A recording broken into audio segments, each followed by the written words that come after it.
Right, it's another day, another dollar, as some of you would say. But what we're saying, it's another day, it's another conversation. You're on the set at Eden Establishment, coming to you from Kimberley, and you may be watching wherever it is or listening in South Africa, across the globe. I'm Lincoln Bartnos. I'm your host for this season of #Listen, and we're having interesting conversation with interesting people because we need you to know who it is that's surrounding you in your everyday life and in your city that you may even know or may not know about. And today, no exception. But we have someone great. We'll talk about his book. We'll talk about some of his past works. We'll talk about who he is. Die man sê het blink gewas en Vaseline gesmeer. So we're going to talk about that as well. And we're going to have fun. His name is known to many. His name may be known to none. But today, we'll make sure that his name is known. It is the one, the only, Mogale, Sedibe. How are you, my brother? I'm good, man. Can't complain now. Awesome, my man. Awesome. Boss, we're here to talk about a few things, man. And one being your book, we'll get to that one in a second. But people don't know you. Some people do know you. Some spaces you're famous. Some spaces you're less famous. It's like me. It's the same thing. But talk to us, man. Mogale. Who's Mogale? Where do you come from? What do you enjoy? What do you love besides poetry, besides being an artist, being passionate about the arts? Mogale Sedibe comes from Batley West, the Klip Drift. I was born in Matale. Okay. I was born of 33 siblings. Yeah, I'm a middle child. So you can imagine the drama and the highs and the lows in between. Yeah. And I'm the only child from my mother. So my father is a low-key polygamist. All right. And I'm using low-key, meaning it. Yeah. And yeah, man, I grew up at the riverside. I grew up playing football. I thought I'd be a football star growing up.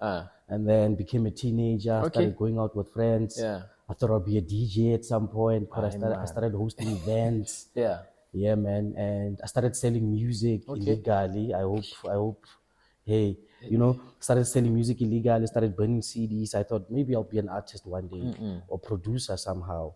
And then I fell in love with this English teacher, may his soul rest in peace, Mr. Muilomo. Okay. Brilliant teacher. He taught us English and he was fond of poetry, Shakespeare. And he used to share a lot of Shakespeare poems. So I started listening and following and what is this thing? And explain to me to emotions and whatnot and so. But I also had a story at that time. So my story was and is not that I'm making it up. So my parents separate when I'm 3 years. Okay. Obviously, my father has 33 of us. Okay. So he leaves me with my grandmother, who's also struggling in his own ways, struggling to raise me. So I sort of grew up keeping my emotions within. I kept what I felt. I kept my thoughts. So this teacher was like, no, but whatever you're feeling, whatever you're thinking, you can always write it down. And I started writing what I was feeling down. I started writing what I was thinking down. And there was a point, I remember in high school, Nokia came by and they were looking for performers. They're like, anything, you can just come on stage and share whatever. I got on stage and I did a song by TKZ. I sang all their verses, all of them. I was TKZ alone. And I could see the audience resonating with not only the song, it wasn't my song, but they resonated with my energy. And I'm like, there was a connection there. Yeah. And I started loving stage since then. Nice. Now, you mentioned a lot of things then. If time allows us, we'll touch on some of them. But there's people out there saying, hey, the only thing I know about poetry is people going and they're rhyming and it's what we're supposed to learn in school, the rhyme scheme, A, B, and C must match and whatnot. But being a poet, being an artist, being in the space, what is poetry really? The essence of poetry, if you would put it to someone that is wondering, what is poetry? It's a protest. It's a revolution. It's an elevation of consciousness. It's an elevation of speech. It's an elevation of emotion. It's revolting inside. It's also finding peace. But it is also puzzling what people are missing to put into one puzzle. It is also igniting, it is also feeling. It's the essence of feeling to the core. Hey, that sounds like a poem on its own. Hey man, I wish. But talk to us quickly, man.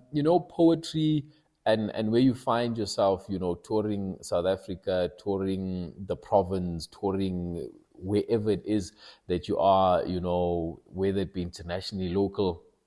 The reception of poetry and the understanding of poetry out there in our landscape, in our space. Talk to us a bit about that, man. How do people receive it? Are people open? Are people still unsure? Are they uninformed? Talk to us. They say poets are the voices for the voiceless. Okay. So in my journey, I'm realizing that like everything that I say, everything that I've thought, everything that I've felt, there's someone out there sitting there with the same mindset, somewhat missing out on the words to patch it all together. But I have the time to sit at home and patch these words together for you to resonate. So for me, it's a matter of connecting feelings, man, connecting thoughts. It's less about words. I remember this one time, I'm sorry for diverting. I remember this one time we did a show at a tavern. Yeah. And I was MC for that show. Yeah. They brought my favorite poet from the province. His name is Black. Yeah. He came on stage, beautiful English poem. And there's a timer sitting there on the corner. The timer was sitting like this the entire time. Katleho gets off stage. The timer comes to us. It's like, hey, bro, I heard nothing that you were saying, but I felt everything. So I learned that day, this thing is more about feeling. Nice. And when I got to the business side of it, I realized, I'm selling feelings. I need to package these feelings into a product or a service and find a way to sell, Nice. But people have been receiving, I don't want to lie, especially in South Africa. I think our voices are more of protesters, more of revolters. And South Africa coming from the apartheid era, everyone has that burning fire inside that really necessarily doesn't burn, but cleanses us, So deep one. Let's quickly touch on, you mentioning the business side of it. I see a book, and that's where business comes together. You've got many other projects as well that I know of, and those familiar with, of. But let's quickly talk business. We'll touch on the book at the end of this piece. But business and poetry. Is there business in poetry? Some would say, is there money in poetry? Is it something someone should maybe pursue? Talk us through those, elements, the business, the money. Should someone not? All of that. I think business is, I want to say, I think arts is business. And we are finding a way to make whatever craft that we do, we turn it into a viable, sustainable, so that we can feed our families. With poetry, it's been a difficult journey, I don't want to lie, especially in South Africa, since there isn't an industry for poets. Only now the minister has developed the 17 clusters, and for the first time they said there's poetry in there. Maybe with such initiatives, we'll slowly move towards the dream, which is, like you said, making money. Is there money in the book? Yes, there is money in poetry. The money obviously comes from products. The money comes from services. How viable are you? How valuable are you? So also adding value to the artist, that's where the business comes in. So I'm encouraging artists out there, find a way to add value in your business, in your craft, and then find a way to package it and sell it. We're talking about crafting, we're talking about packaging. It brings us to the book that I see on the table, and he'll tell you where to get. You must buy this book. His Thoughts. Yes, sir. Talk to us, man. His Thoughts is a collection of my poetry since inception. Inception meaning the first poem I wrote, the first feeling I ever wrote, to 2019. So the work was published in 2019. 2019 officially. So it's a collection of my work from there since that time. It was sponsored by the Department of Sports, Arts and Culture and Business Arts South Africa. All right. So it was more like an MVP, minimum viable product. As an artist, let's find a way for you to eat from your craft. What are your ideas to eat from it? Nice. I'm like, we can always write my poems, package it, and then publish. They were like, nice, let's find a way to fund it. They find a funder, and then find a way to publish. All right. Now, I pick up this book. I may be an avid reader, I may not be an avid reader. What can I expect to take away from the book? I have read and learned from the diaries of the dead African how to discern, or rather distinguish the difference between a fly that follows garbage to its dumping place and a fly that follows a corpse to its grave. That's what you must expect. Hey, wait, pause there. Pause for 1 second. There's a fly that follows to the garbage site, and there's a fly place that goes to and there's a fly that follows a corpse to its grave, and there's a difference. There's a difference. It's not the same fly. It's not the same fly. It's a difference. Yeah. That's the kind of detail you go into the book. Yeah. Hey, people, you must get this book. Because he just read, let's call it a stanza. I'm sure it's a stanza. Yeah. School is, I only did poetry for school. It's definitely. So let's call it a stanza. That's enough for me to think. And I think that's beautiful, and like you said, it evokes thought, it evokes emotion. You can really say, hey man, what do you mean? What does this mean? What is he saying? What does he actually want to say with this? So at the end, we'll have the opportunity where we'll do a poem for us, please, man. Just by virtue of what you dropped now, it's beautiful. But talk to us quickly, man. As a person, as a human, as a man, as the space that we operate in, and you operate in the arts and South Africa and Kimberley, what is the reception like for you? Generally, when you say to people, I'm a poet. We operate in the art space, and some would say, this is a DJ, this is this guy. When you say I'm a poet, poet. Talk to us about that, man. How do you still continue going, and how do you get what's the reception, and how do you keep pushing through? Warm reception, I don't want to lie. Nice one. Warm because I'm going to tell you a story, because I'm a storyteller also. Yeah, I hope. Nice one. Yeah. The reception is warm because one time the Zen master was sitting there and a student came in and the student was pressing on to him. Where is the enlightenment? Where is the enlightenment? Where is the enlightenment? And the Zen master said, sit down, relax, bring me a cup. Yeah. He brought a cup and the Zen master started filling this cup with water until it started to overflow. Yeah. And the Zen master didn't stop. He just kept filling this cup. And the guy is like, why you keep filling this cup? It's overflowing. Yeah. And the Zen master said, exactly. Why do you think enlightenment would come to you when you're so full of yourself? You know what I mean? So I tried to make my cup empty, man. I stopped being a poet. Yeah. I became human first. I realized, being an artist is actually a human challenge. Being an artist is not a privilege, man. A lot of people say being an artist is a privilege. It's not. It's a human challenge because we deal with daily struggles, But the reception has really been warm. Yeah. People understand, people resonate because people are hurt, man. Yeah. Like a lot of people are hurt.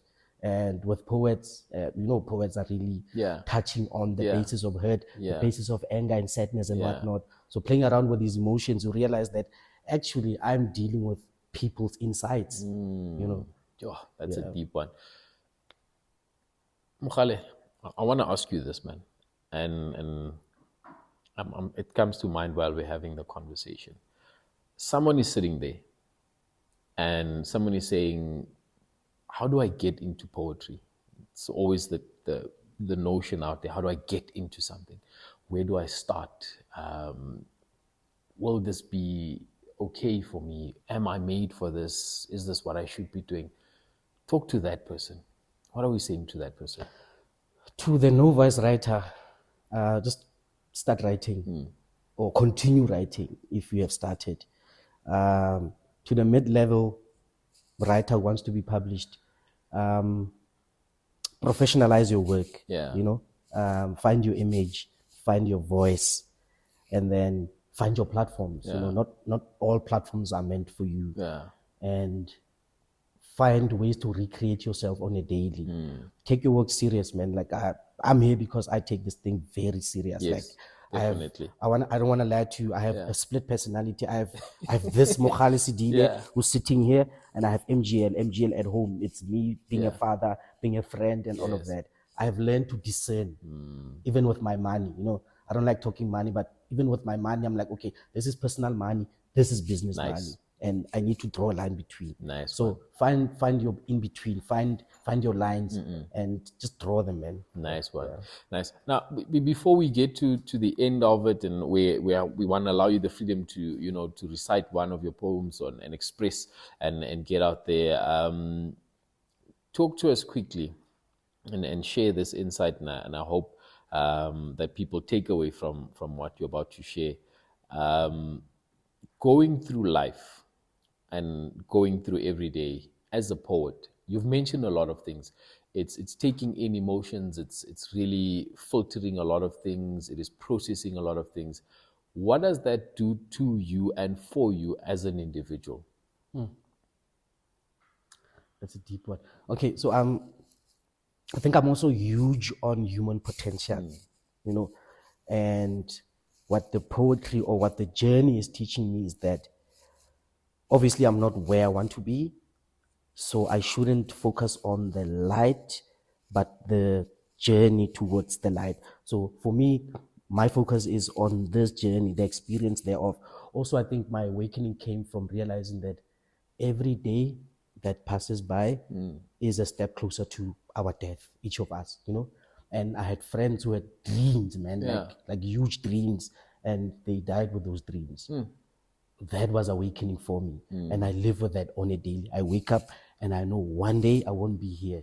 What do I need to do now that is fulfilling, that is worth my potential? Potential energy, they say potential energy is energy waiting to be released, And every day in each and every one of us, there's energy waiting to be released. You just need to find your energy. Wow. My energy was performing, was poetry, was healing, because I'm at a point where I see myself as a spiritual healer. Yeah. I don't want to lie. That is what the work is doing to us.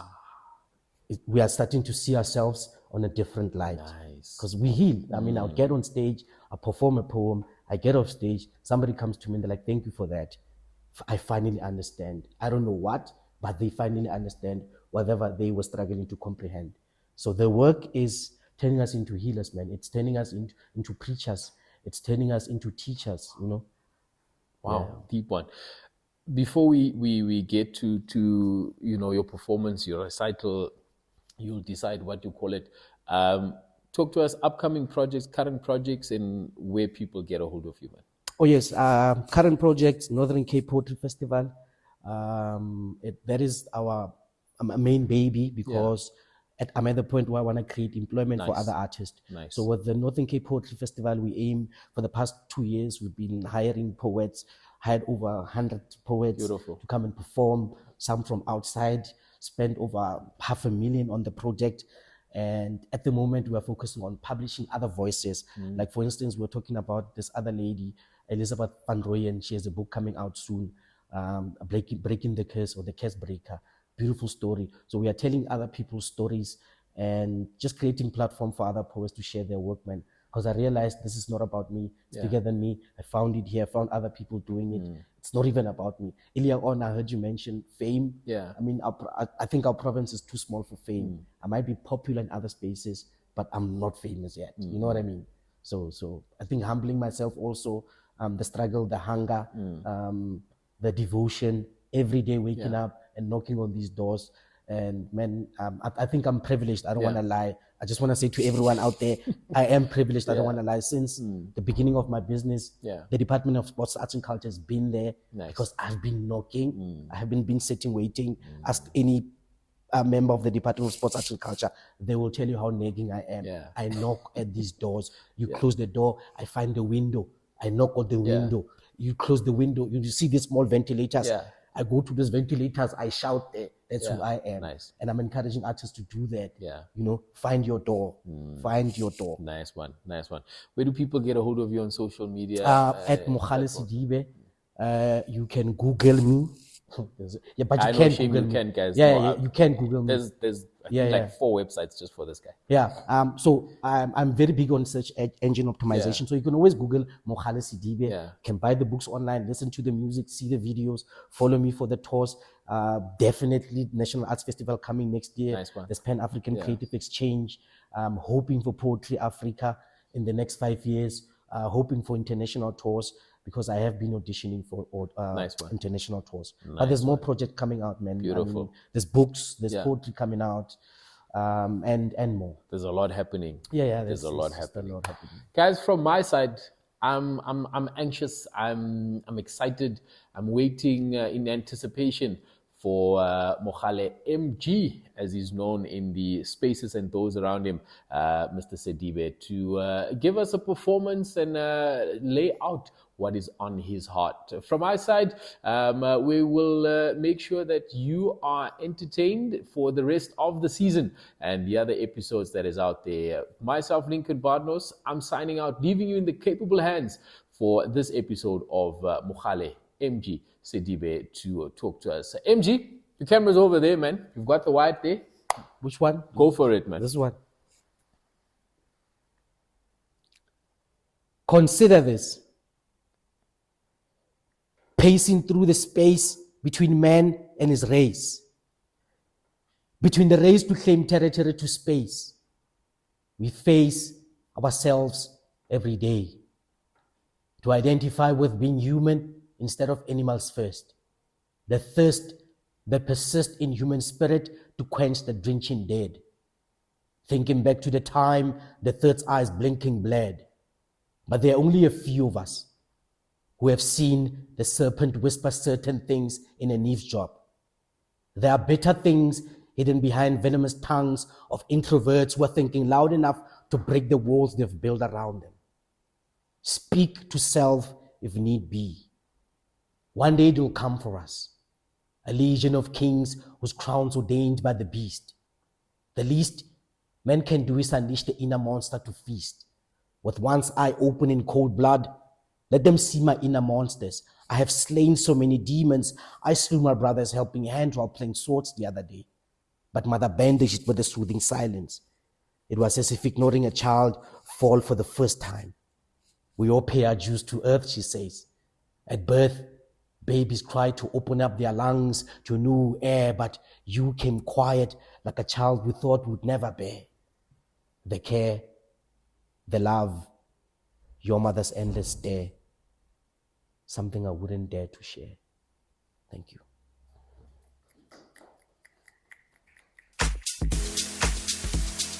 Somebody lift your hands as we celebrate the greatness of our God.